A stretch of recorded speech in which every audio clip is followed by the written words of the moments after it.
अस्सलाम वालेकुम। Welcome back to ACT classes. इस वीडियो में हम दो तीन इम्पॉर्टेंट चीज़ें डिस्कस करना चाहेंगे। पहला ये कि हॉरिजॉन्टल रिजर्वेशन रूल कैसे अप्लाई होता है, क्योंकि काफ़ी सारे बच्चों का मैसेज आ रहा है, सर ये हॉरिजॉन्टल रिजर्वेशन कैसे अप्लाई होगा, ये टोटल नंबर ऑफ़ पोस्ट्स कैसे कटेंगे, ये रिजर्वेशन कैसे कट हो जाएगा। तो इसके लिए हम थोड़ा बहुत आज समझाने की कोशिश करेंगे कि हॉरिजॉन्टल रिजर्वेशन अप्लाई कैसे होता है। सेकंड थिंग, इसका इफ़ेक्ट क्या पड़ेगा आपके फाइनल कट ऑफ पे।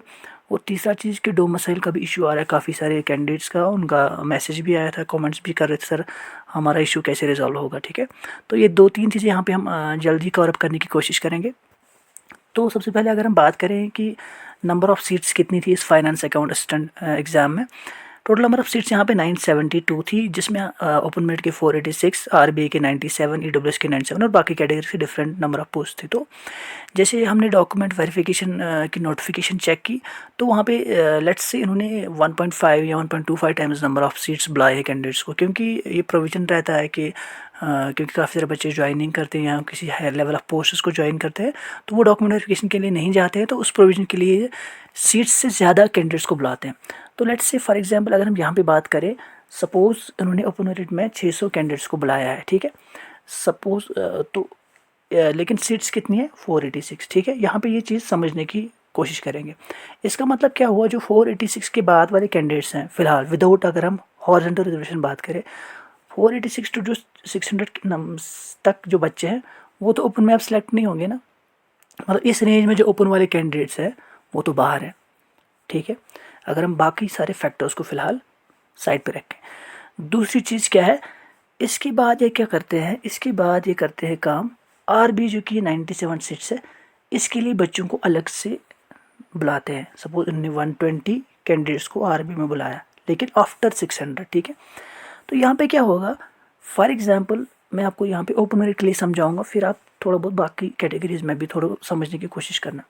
यहाँ पे हमें ओपन मेरिट की सीट्स कितनी है, 486। ठीक है, फ़िलहाल अगर यहाँ पे हॉरिजॉन्टल रिजर्वेशन की वजह से सपोज लेट अस से 50 सीट्स यहाँ पे कट हो गई, ठीक है, ओपन मेरिट की, वो मैं समझाऊंगा कैसे होती है, वो अलग बात है। तो कितनी रहेगी फिर ओपन की सीट्स, 436। कितनी रहेगी, 436। ठीक है, अच्छे से समझना। इसका मतलब क्या है, जो 436 के बाद 600 तक जो कैंडिडेट्स बुलाए गए हैं किस में, ओपन मेरिट में, वो तो ओपन में अब सिलेक्ट नहीं होंगे। इसका मतलब क्या है, फ़िलहाल के लिए 436 से लेकर 600 तक जो भी ओपन मेरिट वाला कैंडिडेट होगा वो सिलेक्टेड नहीं है फ़िलहाल के लिए। यहाँ पे 450 वाला कोई कैंडिडेट होगा, सर बोलेगा मैं क्यों नहीं सिलेक्टेड हूँ, उसके लिए प्रोबेबिलिटी है, वो हो भी सकता है नहीं भी हो सकता है, उसको अपने आप को प्रिपेयर करना है। हाँ, हम दुआ करेंगे वो सिलेक्ट हो जाए, मतलब हमें अपने आप को प्रिपेयर करना है। यहाँ पे 436 मैंने लेट सपोज किया, यहाँ पे 425 भी जा सकता है, 420 भी जा सकता है, वो डिपेंड करेगा आपका नंबर ऑफ़ सीट्स कितनी कट होंगी रिजर्वेशन में, वो मैं आपको बाद में समझाऊंगा। ठीक है, तो यहाँ पे मैं समझाने की क्या कोशिश करूँगा, जो ये इस रेंज के कैंडिडेट्स है, किस रेंज के, 436 से लेकर 600 के रेंज में कैंडिडेट्स है, इसमें ओपन वाले फ़िलहाल हम सपोज़ करेंगे वो सिलेक्टेड नहीं है, लेकिन इस रेंज में बाकी कैटेगरी के बच्चे भी होंगे, सपोज इसमें आरबी वाले भी होंगे, इसमें ईडब्ल्यूएस वाले भी होंगे, इसमें बाकी कैटेगरी के स्टूडेंट्स भी होंगे ना। सपोज आरबी के इसमें 20 स्टूडेंट्स है, लेट्स से, ठीक, आरबीआई के इसमें 20 स्टूडेंट्स हैं, लेकिन आरबीआई के 97 सीट्स के लिए इन्होंने अलग से 120 बच्चों को भी बुलाया है ना, बुलाया ना अलग से। यहाँ पे बच्चों का कन्फ्यूजन, फॉर एग्जांपल आरबीआई का कोई कैंडिडेट है, इस 120 में से उसकी रैंक है 75। ठीक है, अभी उसकी रैंक है, प्रेजेंट रैंक इस वाली लिस्ट में 120 वाली लिस्ट में उसकी रैंक है 75। ठीक है, उसको उसके दिमाग में क्या है कि सीट्स तो 97 है ना दिमाग में, उसको थोड़ा हॉरिजॉन्टल समझ आ गई है, उसको लगता है यहाँ से अगर लेटस से हम बोलेंगे 10 सीट्स भी कट होंगी तो कितनी बच गई, 87 बच गई ना, 87। उसकी रैंक क्या है 75, वो समझ रहा है मैं सिलेक्टेड हूँ, मतलब बच्चे को क्या लग रहा है 97 सीट्स टोटल है, 10 हो गई कट हॉरिजॉन्टल रिजर्वेशन की वजह से, फिर कितने बचे 87, उसको लग रहा है मेरी 75 रैंक है, आई एम सिलेक्टेड। लेकिन जो ये ओपन मेरिट में इस 486 या 436 से लेकर 600 के रेंज में जो आरबी वाले 20 बच्चे हैं वो कहाँ जाएंगे, वो तो टॉप पे होंगे ना आरबी में। आफ्टर रिव्यू वो किस कैटेगरी में आएंगे, आरबीआई में आएंगे, फ़िलहाल वो ओपन में है। लेकिन डीवी के बाद किस में आएंगे, आरबी में। मतलब 20 सीट्स कहाँ पे ख़त्म होगी, 20 सीट्स आपकी पहले ही ख़त्म होगी आरबी में। फिर कितनी बची, 97 में से 77 ही बची ना। फिर कितनी बची 97 में से, अगर 20 टॉपर्स थे उसमें ओपन में, फिर बची 77। अगर सपोज मैं यहाँ पे बताऊँगा अब 7 सीट्स और कट होगी हॉरिजॉन्टल रिजर्वेशन की वजह से, फिर कितनी बची 70। तो यहाँ पे कौन सा लास्ट कैंडिडेट होगा, 70 वाला। इस 75 वाला जो अभी समझ रहा था मैं सिलेक्टेड हूँ, वो नहीं है ना सिलेक्ट। तो यहाँ पे ये चीज़ समझने की ज़रूरत है।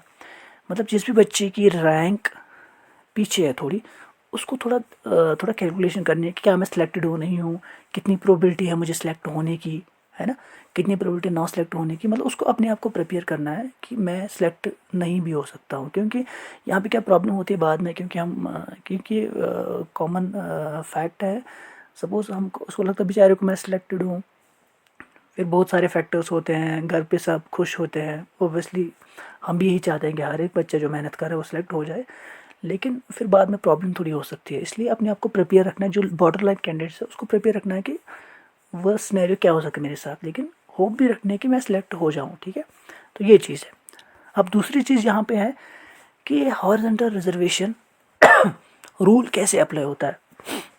तो इसके लिए SO 127 और 2020 आया था पूरी रिजर्वेशन के लिए। मतलब ये थोड़ा अमेंडमेंट हो गई थी रिजर्वेशन, क्योंकि पहले जो आरबीआई की रिजर्वेशन थी वो थी 20%। तो इसके बाद इसको रिड्यूस किया था 10%। इसमें AWS का 10% था, PSP का था 4%। मतलब डिफरेंट कैटेगरीज का डिफरेंट परसेंटेज था। तो इसमें उन्होंने लिखा था कि हॉरिजॉन्टल रिजर्वेशन जो आपकी है वो है 10% टोटल, ठीक है। 10% में से ESM की 6% थी, PWD की 4% थी, और इस पर्सन विद डिसेबिलिटी में सब कैटेगरीज थी ये, इनमें हर एक को 1-1% मिला है, ठीक है।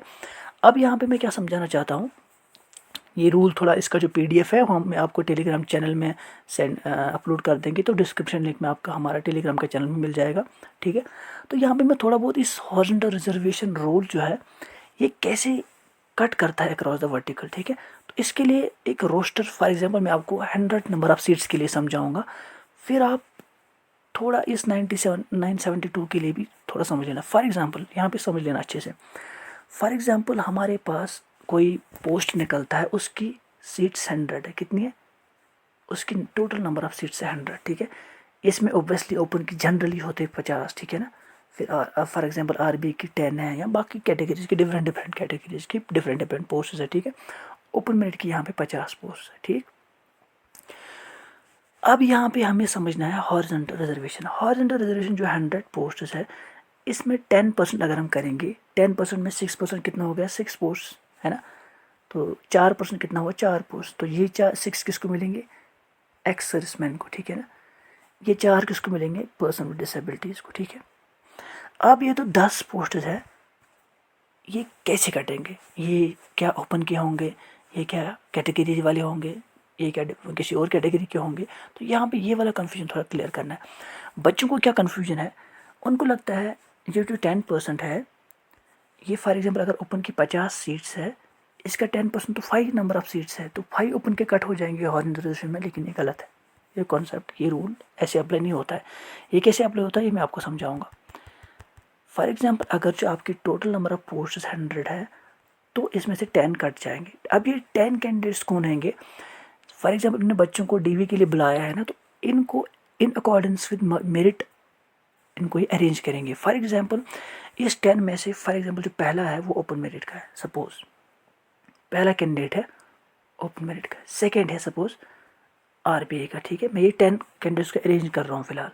पहला ओपन मेरिट का है, सेकंड क्या है, आरबीआई का, थर्ड है ओपन का, ठीक है, फोर्थ है पीएसपी का, ठीक है, फिफ्थ है ओपन का, सिक्स्थ है ओपन का सपोज, सेवन्थ है एसटी का, ठीक है, एट्थ है ओपन का सपोज, नाइन्थ है ओपन का सपोज, टेंथ है सपोज किसी और कैटेगरी का, ओबीसी का, ठीक है, ठीक है। तो यहाँ पे हम थोड़ा बहुत यहाँ पे आप समझने की कोशिश करेंगे। इस 10 में से ओपन के कितने आए, 1 2 3 4 5 6, ठीक है।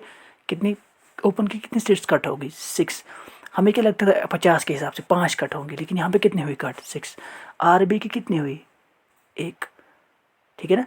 पीएसपी की कितनी हुई? 1। पीएसपी की तो 4% थे वैसे। एसटी की कितनी हुई? 1। ओबीसी की कितनी हुई? 1। एससी की कोई नहीं हुई, क्योंकि इसमें टॉपर्स में से जो 10 सीट्स थी, इसमें एससी का था ही नहीं कैंडिडेट, तो एससी की कोई भी सीट कट नहीं हुई। समझ आ रही बात? तो यहाँ पे थोड़ा समझने की कोशिश करनी है। ऐसे ही जो आपके टोटल नंबर ऑफ पोस्ट है 972 है, इसमें से 10% कितना हुआ? 97 या 98, ठीक है ना। तो इन 97 या 98 में से बच्चों को लगता है 486 पोस्ट से ओपन के, इसमें से 48 या 49 कट होंगे, लग रहा है ना बच्चों को ओपन के। लेकिन ये गलत है। इसमें वही रूल अप्लाई होगा, इनको अरेंज किया जाएगा। जो यहाँ पे रूल है, ये जो यहाँ पे आपको थोड़ा बहुत दिख रहा है, ये वाला रूल इनने समझा है कैसे। फॉर यहाँ पे पहला ओपन का है, फिर आरबी का, फिर एससी का, फिर ओपन का, फिर ओपन का, फिर एसटी, फिर ओपन, फिर ईडब्ल्यूएस, फिर एएलसी का। मतलब इनने ऐसे ये रोस्टर थोड़ा बनाया है समझाने के लिए, ठीक है ना। तो फॉर एग्जाम्पल ये पूरा इनने 100 कैंडिडेट्स का रोस्टर बनाया है।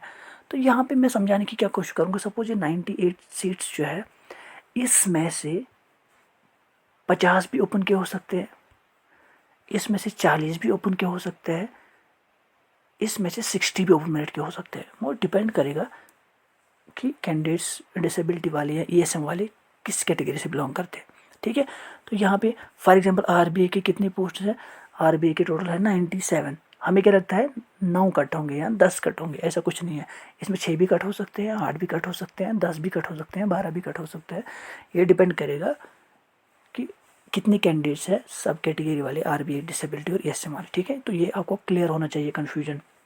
फिर से जो पीडीएफ है, जो एसओ है, ये हम टेलीग्राम चैनल को चैनल पे आपको प्रोवाइड कर देंगे, ठीक है। तो लास्ट वाला इशू जो है बच्चों का, काफ़ी सारे बच्चों का मैसेज आया है, सर हमारा जो डोमिसाइल है, जो हमारा last date of form filling था, उसके बाद इनका डोमिसाइल इशू हो गया है। तो वो बोल रहे हैं कि एसएसबी ऑफिस हमने विजिट किया, वो बोल रहे हैं कि आपका कैंडिडेचर कैंसिल किया जाएगा, कि आप एक वैलिड डोमिसाइल सर्टिफिकेट लाओ हमारे सामने। तो यहाँ पे मसला क्या है, बच्चों को मैं यहाँ पे 1-2 सजेशंस दूंगा कि उनकी ये प्रॉब्लम कैसे सॉल्व होगी। पहली चीज़, अगर हम उस टाइम की बात करें, क्योंकि 2020 की नोटिफिकेशन थी, 2020 की, तो शायद जैन 2021 में इसका लास्ट डेट था। तब कोविड का इशू चल रहा था, काफ़ी सारे बच्चों को डोमिसाइल वो अवेल नहीं कर पाए ऑन टाइम। तो एसएसबी ने क्या किया था, एसएसबी ने अपनी जो एप्लीकेशन फॉर्म है उसमें ये एक चीज़ मेंशन थी। अगर आप अच्छे से अपनी एप्लीकेशन फॉर्म को डाउनलोड करके देखोगे, यहाँ पे क्या था, यहाँ पे लिखा था whether you are domicile of ये, फिर ना एक नीचे एक लाइन ऐड की थी, has domicile certificate been issued, if no domicile certificate needs to be processed at the time of document verification, ठीक है। तो यहाँ पे ये चीज़ इनको दिखानी है। सर ये एप्लीकेशन फॉर्म में मेंशन था कि अगर आपके पास डोमिसाइल सर्टिफिकेट इस टाइम नहीं है तो आपको डॉक्यूमेंट वेरिफिकेशन के टाइम सर्टिफिकेट लानी है, ठीक है। तो इस चीज़ से आपका जो इशू रिजॉल्व हो जाएगा। सेकंड थिंग यहाँ पे क्या है, सेकंड थिंग आपको क्या करना है, फॉर एग्जांपल किसी बच्चे को डोमिसाइल सर्टिफिकेट अभी है ना, लेकिन वो न्यू है, मतलब वो आफ्टर कट ऑफ डेट है। आपने क्या करना है, आपने जो आपका कंसर्न तहसील ऑफिस होगा, कंसर्न तहसील ऑफिस से आप एक एप्लीकेशन लिखी तहसीलदार साहब को, उनको बोलिए सर मेरे जब बिफोर जैन 2021 या जो भी डेट था वहाँ पे, इस टाइम पे कोविड का इशू चल रहा था तो मैं अपनी सर्टिफिकेट नहीं बना पाया, तो आप एक मुझे एक लेटर लिख के दीजिए कि बिफोर दैट मैं डोमिसाइल था पर्टिकुलर रीजन का, पर्टिकुलर विलेज का, क्योंकि वो आपकी वेरिफिकेशन भी अगर करेंगे, क्योंकि आप तो उससे पहले भी डोमिसाइल थे, आपके पास स्टेट सब्जेक्ट भी था, है ना। हम थोड़ी बाहर किसी बाहर स्टेट से अगर कोई स्टूडेंट आया तो वो अलग इशू है, लेकिन अगर आप परमानेंट रेजिडेंट्स हो पर्टिकुलर विलेज के या पर्टिकुलर तहसील के, तो आप एक एप्लीकेशन लिख लो कंसर्न तहसील ऑफिस, तहसीलदार साहब को, कि मुझे एक लेटर लिख के दीजिए कि आप उसमें उसको ये चीज़ मेंशन करनी है कि बिफोर दैट पीरियड भी आप इस तहसील के डोमिसाइल थे। तो वो लेटर भी आप एसएसबी ले सकते हो, तो वो आपकी प्रॉब्लम सॉल्व हो जाएगी, ठीक है। Thank you so much.